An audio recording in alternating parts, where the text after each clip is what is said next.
के चुनाव से पहले ही लोगों ने बोलना स्टार्ट कर दिया था कि बहन जी चुनाव नहीं लड़ रही हैं, और अधिकतर देखने में भी यही आ रहा था कि बसपा चुनाव लड़ने में उतनी उतावली नहीं थी, बसपा चुनाव लड़ने में उतनी एग्रेसिव नहीं थी, बसपा चुनाव लड़ने में उन्होंने वो प्रचार प्रसार दमखम जो होता है वो नहीं था जैसे और लोगों का था।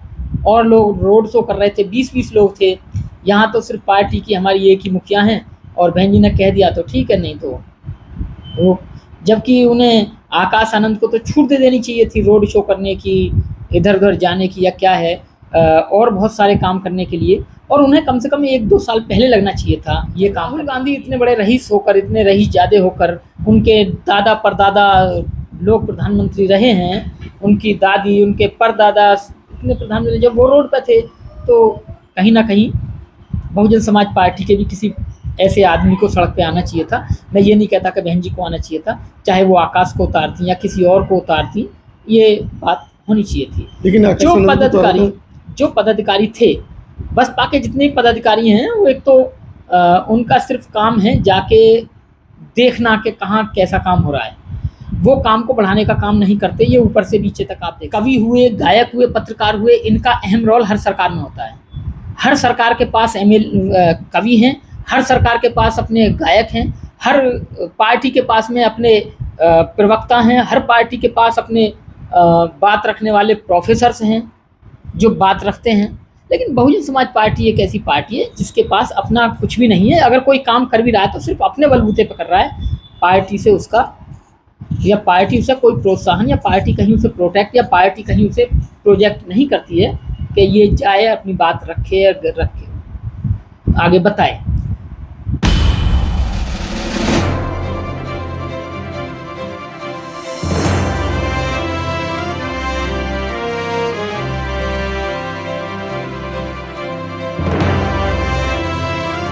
सभी साथियों को जय भीम। मैं अरविंद कुमार, आप देखना शुरू किए हैं अंबेडकर प्राइम चैनल।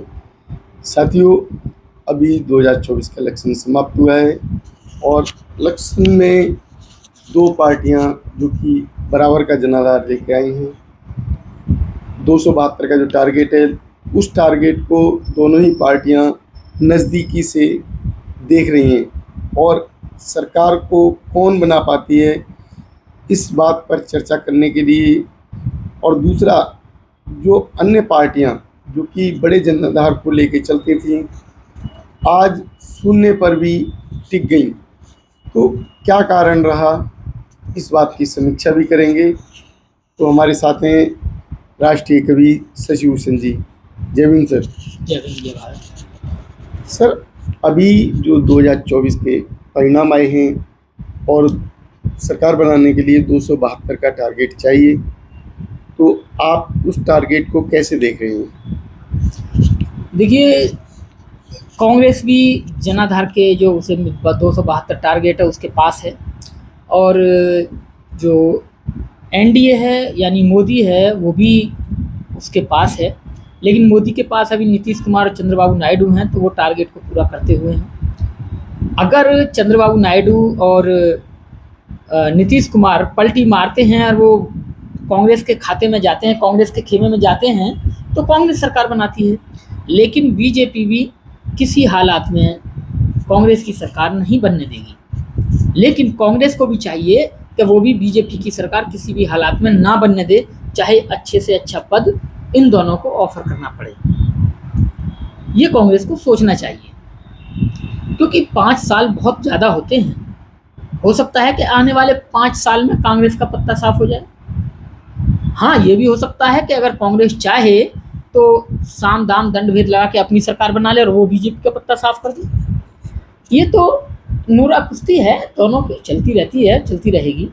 लेकिन जो सबसे बड़ी बात है कि जिस दल के पास सिर्फ 6 एमपी थे और जिस दल के पास में 10 एमपी थे, यानी सपा और बसपा, समाजवादी पार्टी और बहुजन समाज पार्टी, अगर इनकी हम बात करते हैं तो ये दोनों अहम रोल निभाते थे उत्तर प्रदेश में, और उत्तर प्रदेश इन्हीं के नाम था।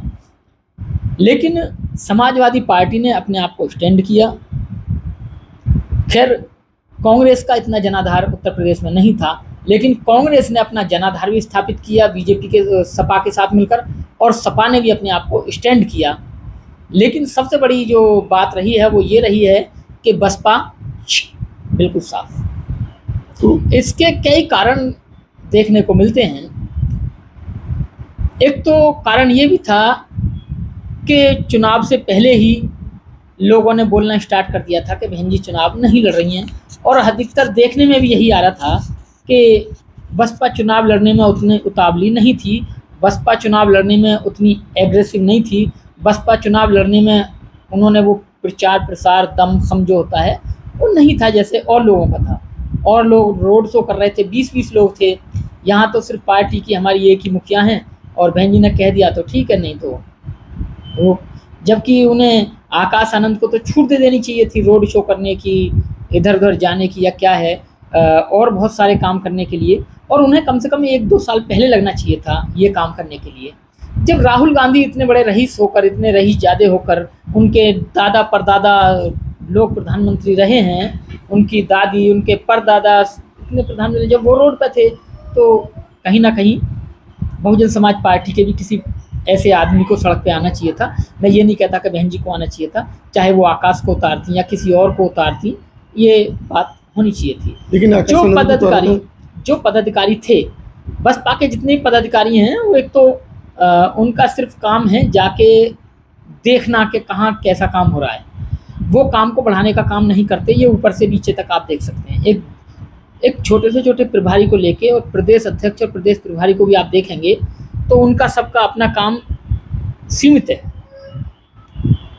तो आकाश जी को उतारा था, जाके खाना खाना, और खाना खाने के बाद में बस जिसने अच्छा खिला दिया उसके फेवर में जाके हाँ बहन जी बहुत अच्छा काम हो रहा है। और बाकी पार्टी में ये भी नहीं लगता कि भाई पार्टी में एक अच्छा काम चल रहा है। वही पदाधिकारी अगर कोई गलती होगी तो निकाल के उसे दूसरी जगह भेज देना, दूसरे को इधर बुला लाना। मतलब कोई नया चेहरा आ नहीं रहा है, पुराने चेहरे जा नहीं रहे हैं। जिन चेहरों को हम 20 साल से देख रहे हैं वही चेहरे आज भी हैं। उनके नाम पे ना जब वोट था, उनके नाम पे ना आज वोट है। आप एक बार सर्वे करा लो कि भाई हमारा अध्यक्ष कौन होना चाहिए, हमारा प्रभारी कौन होना चाहिए, एक बार सर्वे करा लो, एक गुप्त वोट डलवा लो। मैं गारंटी देता हूँ अगर उसको 10 वोट भी मिल जाए प्रभारी को, अगर वो अपनी झूठ की ले आए तो मैं कह नहीं सकता, लेकिन अगर वोटिंग किया जाए तो मिल नहीं सकता आपको प्रभारी। तो क्योंकि जो प्रभारी 10 हैं वही हैं, वो इधर से उधर, उधर से उधर। हर जो राज्यसभा के चुनाव हैं तो उसमें जब गड़बड़ होती है, मतलब जीत सकते हैं तो उधर से अदला बदली, फिर जैसे ही एमपी का चुनाव आता है 3 या 2.5 साल बाद तो फिर इधर से उधर अदला बदली, मतलब किसी को निकालना नहीं, किसी के दूसरे को लेना नहीं। और तीसरी बात जो मैंने एक देखी है, आप देखेंगे कि कवि हुए, गायक हुए, पत्रकार हुए, इनका अहम रोल हर सरकार में होता है। हर सरकार के पास कवि हैं, हर सरकार के पास अपने गायक हैं, हर पार्टी के पास में अपने प्रवक्ता हैं, हर पार्टी के पास अपने बात रखने वाले प्रोफेसर्स हैं जो बात रखते हैं।